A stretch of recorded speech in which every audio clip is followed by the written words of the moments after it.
I have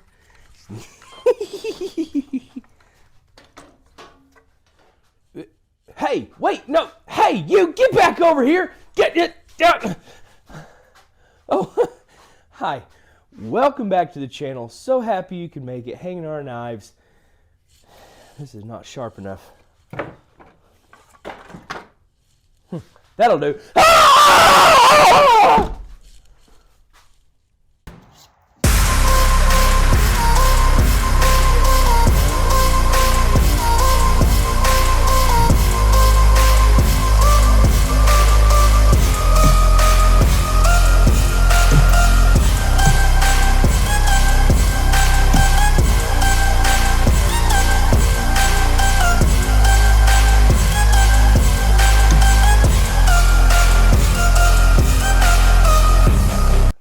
Let's talk about how to sharpen a knife and the different types of sharpeners.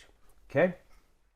First, the different types of sharpeners. Now, there are a lot of different types of sharpeners out there that you can get, that you can find. You can go to Walmart and find a plethora of sharpeners. Anything from honing stones all the way to, the actual whetstones. Now, when we look at that, what's the difference and is one better than the other? They all have their purpose, okay? Whetstones are natural type stones. Like this is an Arkansas whetstone. It's a medium, or actually that's a fine.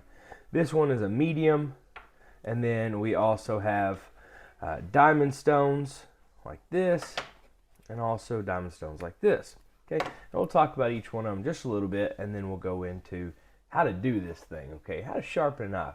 My apologies if there's any background noise. My little girl's playing in the other room, and she's getting after it with those toys, and that's perfectly okay. All right, so first things first. What's the difference between a whetstone and the difference between a diamond stone?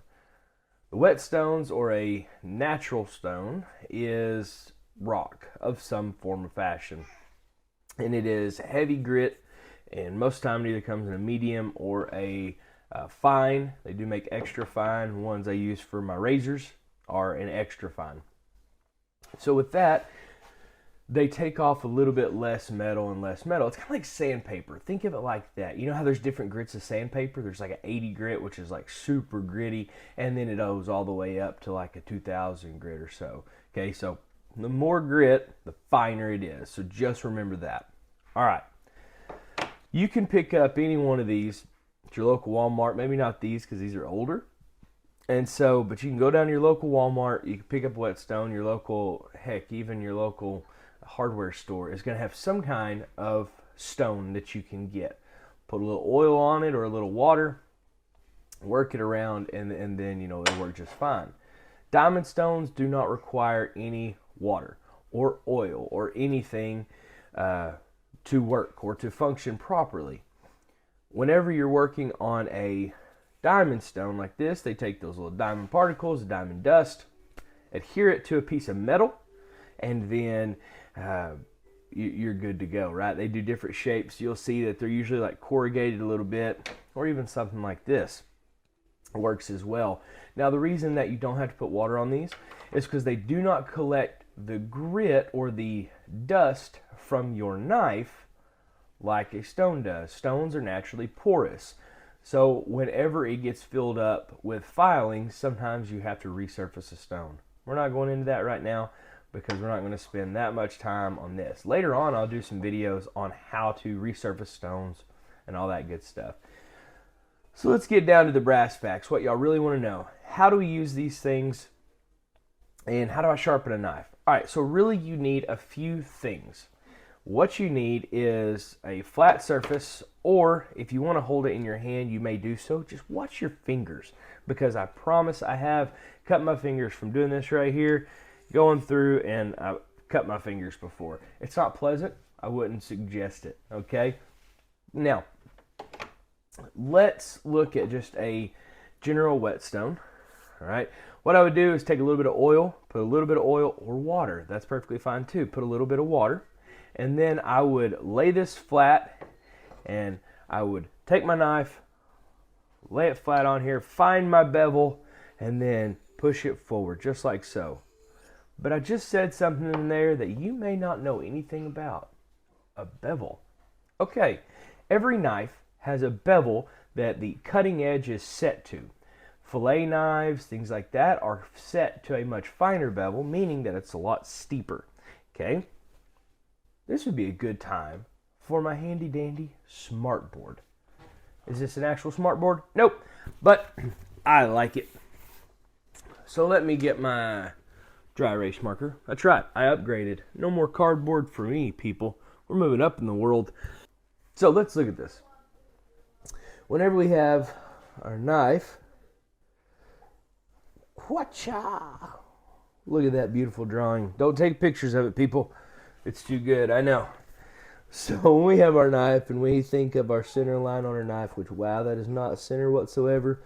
So we're not going to do that. But anyway, what we're doing, the steeper this is, just like we talked about in our last video on grinding knives, the steeper this is, the different types of effects it'll have while you're cutting.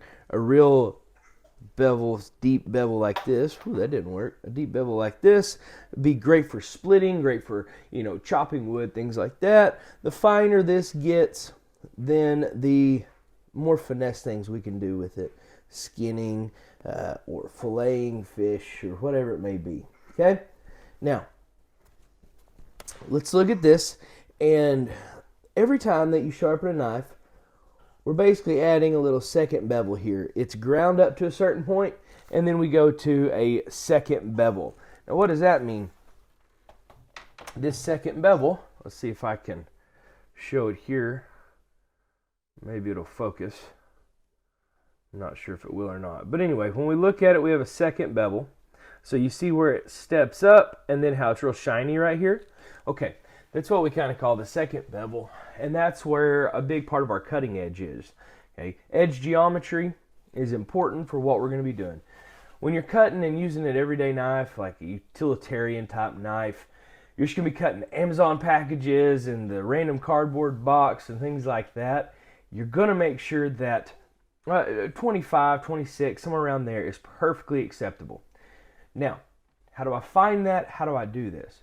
You want to know how to actually sharpen, how to take this dull thing that can't cut through a wet paper sack to slicing paper and being the edged weapon that you've always wanted to get. Maybe not. Okay, but you need to know how to open a package with it, or need to know that it will open a package, let me say it that way, and make sure that it's going to do what you want, because a dull tool is an ineffective tool, because that's what this is. I use it in everyday life for general purpose things, right? Not just opening or cutting, but sometimes things are not intended for. Let me show y'all how to do this. So I'm going to take on my second bevel here, and I'm going to take handy dandy Sharpie. Now this Sharpie is going to do something really cool. This is a tip. There's a little trick, tips and tricks. People always want tips and tricks. How can I do it more effectively? How can I be better at this? Well, do that. Okay, do y'all see that where it's right there? Okay, zoom. It's better now. I colored this with a Sharpie. Now, why would I do that?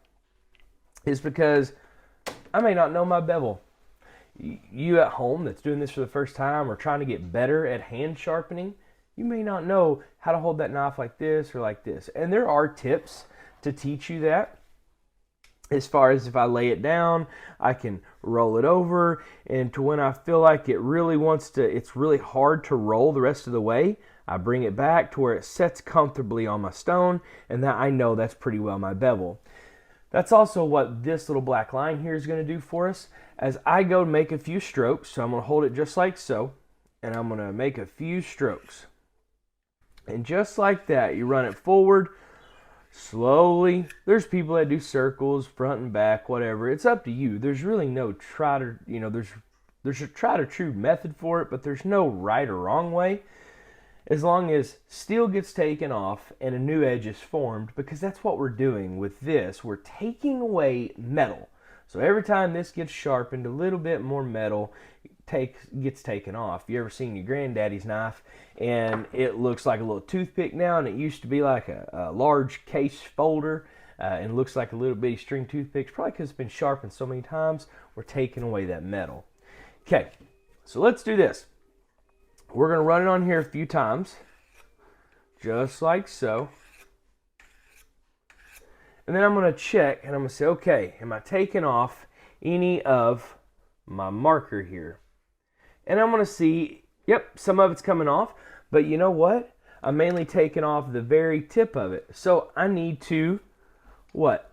Slant my knife back just a little bit so that way I can get farther back. Because if you're just sharpening the very, very tip of it, you're going to roll over your bevel, which we talked about before, your bevel's like this. You're going to roll it over this way or roll it over this way. And that can be bad. We don't want that. We want that centered. It's got to be as perfect as it can, straight up and down. So let's do that a few more times and we'll check it. And let's see. Okay, we see this is taken away a little bit more and a little bit more. Now, you can also use things like this. These are like an easy lap. It's an easy lap diamond. These are good.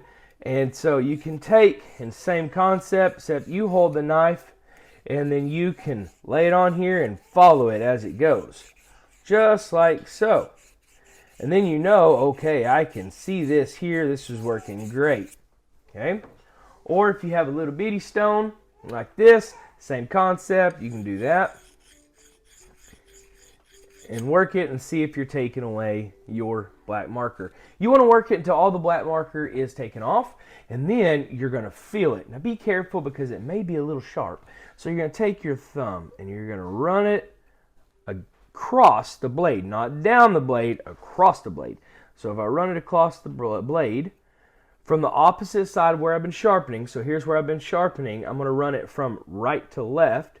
So I'm going to do it like that because I want to feel if I have rolled that edge over any. Now, I want to feel what's called a burr, okay? Not like it's cold outside, but a burr on a knife is effectively, when we look at a knife and we magnify the blade down, the very edge has these little bitty teeth, looks like this. Whenever we sharpen a knife, we have a dull knife, the dull knife teeth look like this. Whenever we sharpen it, you see all these little teeth here? They get taken away, and we're reforming an edge. And it looks like this. But if we work on one side, it'll look like so. These will be straight up and down, and these will be a little farther off the other side. It's because we're taking away from this side. We still have this over here, and we got to make sure we line those up the best we can to where it's like so.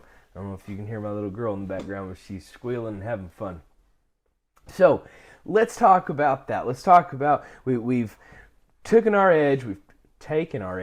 Words are hard. We've taken our edge and we have got it in the center, but it's still lacking something. Yeah, it feels good and sharp. I've done this to both sides. I've done this side and then I've flipped it over and I've done this side. Same way. Okay. Now I've done that, but I still feel like it's lacking a little bit.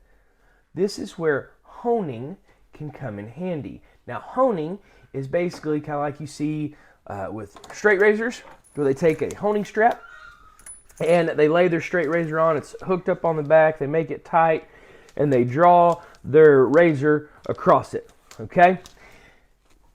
Same way honing steels work. I take my honing steel, and you'll see chefs do this all the time in movies. Well, why do they do that?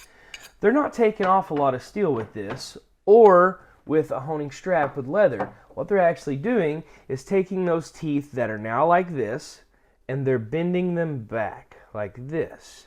What it does is it helps to straighten those teeth back out without resetting an edge. Now after a while you're gonna have to reset an edge. There's no doubt about it. You use it for long enough, that edge will be completely depleted. It'll be like this, and no amount of stropping is actually going to help. You've got to reset that edge with some kind of stone.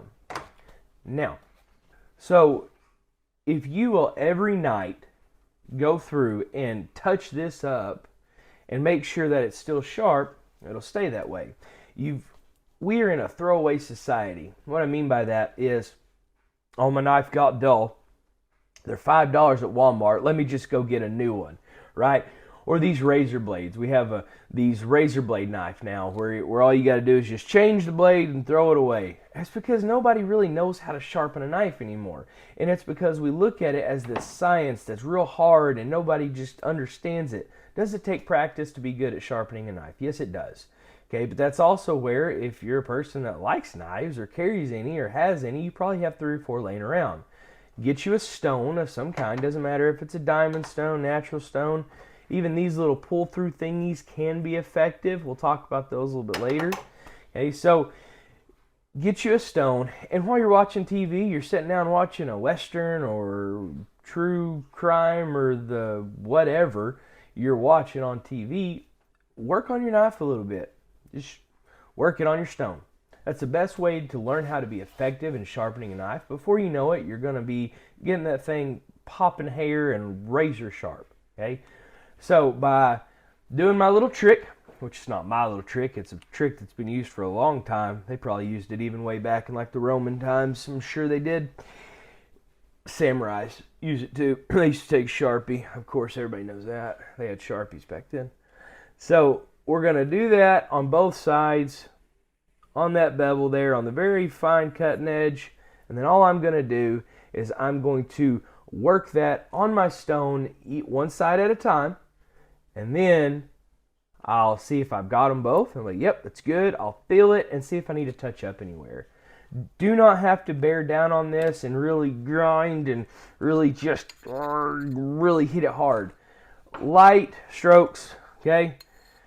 Just like so. Let your knife pressure be just consistent all the way through, because if it's not and you let up at any point in time, then you are going to have different high and low spots on your blade. So keep that in mind.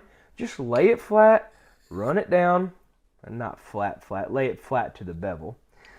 Lay it on the bevel, run it down, make 4 or 5 strokes, and then feel it. Oh yeah, that feels good. Could it go a little bit more? Run it a few more times. Okay, run it a few more times. So do that little trick there. Do that little trick. Try it. The worst thing that you're going to do is your angle on your bevel is going to be off a little bit. But you know the cool thing about these? They're very forgiving. It can be fixed. Okay? So play with it. Try it. The worst that's going to happen is your dull knife is still going to be dull. Okay? Now, if you have an electric type grinder or like a work sharp or have a razor sharp knife service stuff that I use, which are these 2 little wheels that roll around. We'll talk about those at some other time. If you're using something like that, then of course you got to make sure that you don't roll an edge over, that you don't demolish a tip, because those will demolish and damage a tip. You can absolutely damage a knife if you're working with a work sharp or the razor sharp server. Any electric sharpener that has wheels moving, you can damage a knife. So do not take a good expensive knife to those unless you know what you're doing. Stick with a stone, because like I said, the most that's going to happen is you're going to have a dull knife again, which that can be fixed. That's the cool thing about it. Okay, if you get done with that, most all of you have something like this in your house, or you have a belt. Don't, on your belt, same way with anything really, you're going to take it, you don't go forward into the belt, you'll cut it. Run it backwards when you strop. When you strop something, you run it backwards. And what that does is it takes those hairs that we were talking about, like this, and you're running it backwards, it just raises them back up. Okay? So always, this isn't a strop, but run it just like so. Maybe you have a friend that does leather work, or maybe you can go to, you have a belt, you can do it on that, or maybe your belt's too expensive, you don't want to do it. Go to Hobby Lobby, buy those little sections of the veg tan leather, and you can literally glue it to a piece of wood, and that's your strop. And then you can get a little bit of jeweler's rouge, put a little jeweler's rouge on that, and makes it even better. For all my leatherwork stuff, that's how I sharpen my swivel knife. It's just a piece of leather with jeweler's rouge on it, and that's how I sharpen it. It works great. Okay? So what this does, it just takes and refreshes up that edge that we've just made, making this thing even sharper. So now it's scary sharp, and that's what we want. Y'all, that's all I have for you today. Be good people and make good choices.